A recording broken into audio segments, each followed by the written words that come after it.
Hi అండి, welcome back to our channel. ఈరోజు మన వీడియోలో దసరా నవరాత్రుల్లో అమ్మవారికి నైవేద్యంగా పెట్టే కదంబం ఎలా చేయాలో చూపించబోతున్నాను. ముందుగా గిన్నె తీసుకొని ఆ గిన్నెలోకి 1.5 గ్లాస్ వరకు రైస్ తీసుకోవాలి.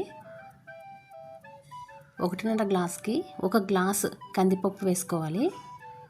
వీటన్నింటినీ బాగా 2-3 సార్లు బాగా వాష్ చేసుకొని 1 గ్లాస్కి 4 గ్లాసుల వరకు వాటర్ వేసుకోవాలండి.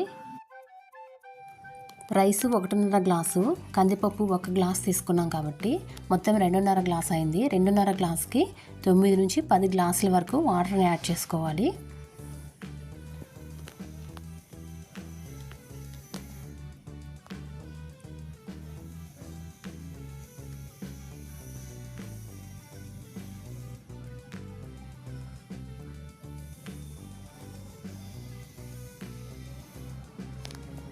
ఇప్పుడు స్టవ్ ఆన్ చేసి రైస్ని ఉడికించుకోవాలి. ఇందులోకి కొద్దిగా సాల్ట్, కొద్దిగా పసుపు వేసుకొని ఉడికించాలి.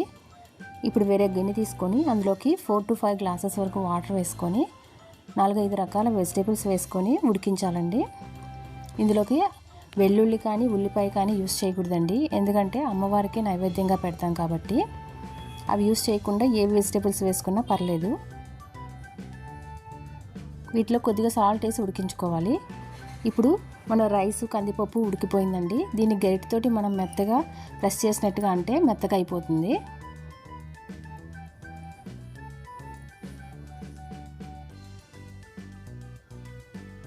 బాగా మెత్తగా ఉడికిందండి. ఈ కన్సిస్టెన్సీ సరిపోతుంది. ఇప్పుడు వెజిటేబుల్స్ కూడా బాగా ఉడికాయండి. ఇందులోకి నిమ్మకాయ సైజ్ అంతా చింతపండు తీసుకొని రసం తీయాలి. ఆ రసాన్ని ఇందులోకి వేసుకోవాలి. ఇప్పుడు ఇందులోకి 1 స్పూన్ వరకు కారం, 1.5 స్పూన్ వరకు సాంబార్ పొడి వేసి మొత్తం అంతా బాగా కలుపుకోవాలి. ఈ వెజిటేబుల్స్ అన్నీ కూడా చింతపండు పులుసులో బాగా ఉడికించాలి. వెజిటేబుల్స్ అన్నీ బాగా ఉడికిపోయాయండి. ఇప్పుడు మనం ఆల్రెడీ మెదిపి పెట్టుకున్నటువంటి రైస్ కందిపప్పుని ఇందులో వేసేసుకోవాలి.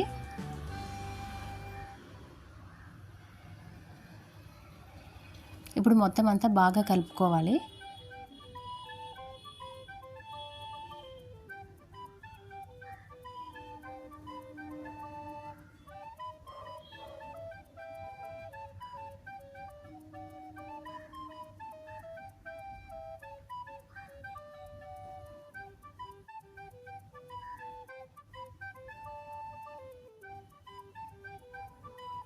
ఇప్పుడు ఇందులోకి సన్నగా కట్ చేసుకున్నటువంటి కొత్తిమీరని చల్లుకొని మళ్ళీ ఒకసారి మొత్తం కలిపేయాలండి.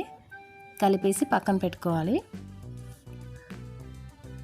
ఇప్పుడు వేరొక ప్యాన్ పెట్టుకొని అందులోకి ఆయిల్ వేసుకోవాలి.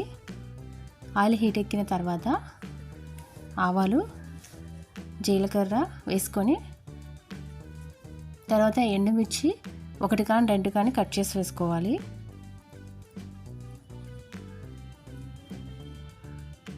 తర్వాత కొద్దిగా కరివేపాకు వేసుకొని తాలింపును బాగా వేపుకోవాలి.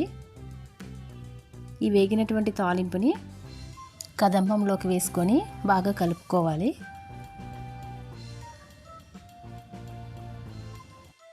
అంతేనండి, అమ్మవారికి ఎంతో ఇష్టమైన కదంబం రెడీ అయిపోయింది.